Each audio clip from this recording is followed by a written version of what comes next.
മണിക്ക് നമുക്ക് കഴിക്കാവുന്ന ഒരു അടിപൊളി സ്നാക്ക് നുറുക്കിൻ്റെ ഒരു റെസിപ്പി ആയിട്ടാണ് വന്നിട്ടുള്ളത്. പെട്ടെന്ന് ഉണ്ടാക്കി നോക്കാം നമ്മുടെ വീട്ടിലെ ഇൻഗ്രീഡിയൻസ് വെച്ചിട്ട്. അതിനായിട്ട് ആദ്യം ഞാനൊരു 2 മീഡിയം സൈസുള്ള ഉരുളക്കിഴങ്ങ് ഒന്ന് പുഴുങ്ങി പൊടിച്ചെടുക്കുന്നുണ്ട്.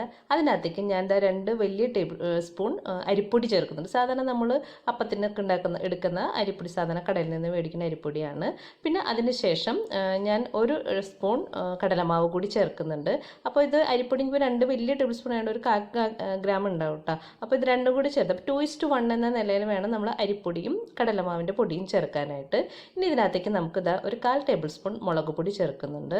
അപ്പോൾ അതുപോലെ തന്നെ 1/4 ടേബിൾ സ്പൂൺ മഞ്ഞൾപ്പൊടി ചേർക്കുന്നുണ്ട്. അതുപോലെ 1/4 ടേബിൾ സ്പൂൺ ഉപ്പ് ചേർക്കുന്നുണ്ട്.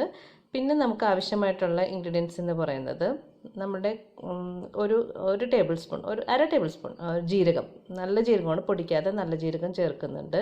പിന്നെ നമുക്ക് ആവശ്യമുള്ള അടുത്ത ഇൻഗ്രീഡിയൻസ് എന്ന് പറഞ്ഞാൽ കറുത്ത എള്ളാണ്. അപ്പോൾ അതില്ലെങ്കിലും കുഴപ്പമൊന്നുമില്ല, കാണാൻ നല്ല ഭംഗിയുണ്ടാവും. അപ്പോൾ അതുകൊണ്ടാണ് ഞാൻ ഈ കറുത്ത എള്ള് ചേർത്തിട്ടുള്ളത്.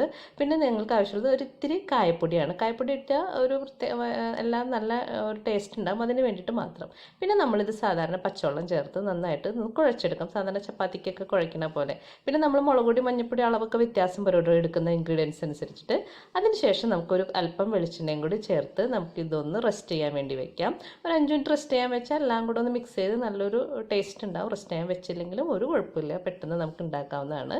പിന്നെ നമ്മൾ ഇതിനകത്ത് ഈ ഒരു ചില്ലാണ് കേട്ടോ ഉപയോഗിക്കേണ്ടത്, ഒരു സ്റ്റാർ ഷേപ്പ്. സാധാരണ നുറുക്കെന്ന് പറയുമ്പോൾ തന്നെ ഒരു സ്റ്റാർ ഷേപ്പ് ആണല്ലോ, അപ്പോൾ അതുകൊണ്ടാണ് അത് എടുത്തിട്ടുള്ളത്. വേറെ വല്ല ഡിസൈൻ വേണമെങ്കിൽ നിങ്ങൾക്ക് അങ്ങനെ ഉപയോഗിക്കാം. ഇനി നമ്മൾ സേവനാഴിയിൽ ഒരല്പം എണ്ണ തൂകിയ ശേഷം നമ്മൾ നേരത്തെ കുഴച്ച് വെച്ച മാവുണ്ടല്ലോ, അതൊന്ന് നമുക്ക് ഇതിനകത്തേക്ക് ഇട്ട് കൊടുക്കാം. സാധാരണ നമ്മൾ ഇടിയപ്പമൊക്കെ ഉണ്ടാക്കണ പോലെ തന്നെ. അതിന് ശേഷം നമ്മൾ ഇത് നന്നായിട്ട് നിറച്ചെടുത്ത ശേഷം നമുക്ക് എണ്ണ ചൂടാക്കാൻ വെക്കാം.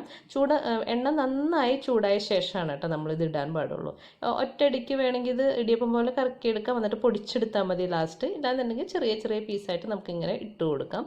ഒരുപാട് ഒറ്റയടിക്ക് ഉണ്ടാക്കരുത്, കാരണം ഇതെല്ലാം കൂടി ഒട്ടിപ്പോയി ഒരു നല്ല ഭംഗി ഉണ്ടാവില്ല കാണാനായിട്ട്. ഞാനിപ്പോൾ ഇത് നമ്മളുടെയൊക്കെ എടുക്കുന്ന ചീനച്ചട്ടിയുടെ ഒരു അളവ് അനുസരിച്ചിട്ട് വേണം നമുക്കിത് എത്രത്തോളം ഇടണം എന്ന് നമ്മൾ തീരുമാനിക്കുന്നത്.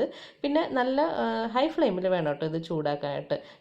അത് അധികം കരിഞ്ഞു പോകാതെ പെട്ടെന്ന് മറിച്ചിട്ട് വേണം നമ്മളത് എടുക്കാനായിട്ട്. ഇപ്പം ഞാനൊരു 2-3 മിനിറ്റ് ഇട്ടുള്ളൂ, അപ്പോൾ തന്നെ നമുക്ക് പെട്ടെന്ന് വെന്ത് കിട്ടി.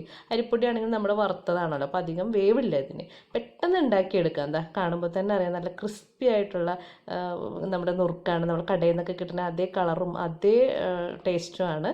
അപ്പോൾ എല്ലാവരും തീർച്ചയായിട്ടും ഉണ്ടാക്കി നോക്കണം. വളരെ കുറച്ച് ഇൻഗ്രീഡിയൻസ് കൊണ്ട് ഇത്രയും നുറുക്ക് എനിക്ക് ഉണ്ടാക്കാൻ പറ്റി. എല്ലാവരും ഉണ്ടാക്കണം. അതോടൊപ്പം ചാനൽ സബ്സ്ക്രൈബ് ചെയ്യുക, ഷെയർ ചെയ്യുക, ലൈക്ക് ചെയ്യുകയും കൂടി ചെയ്യണം.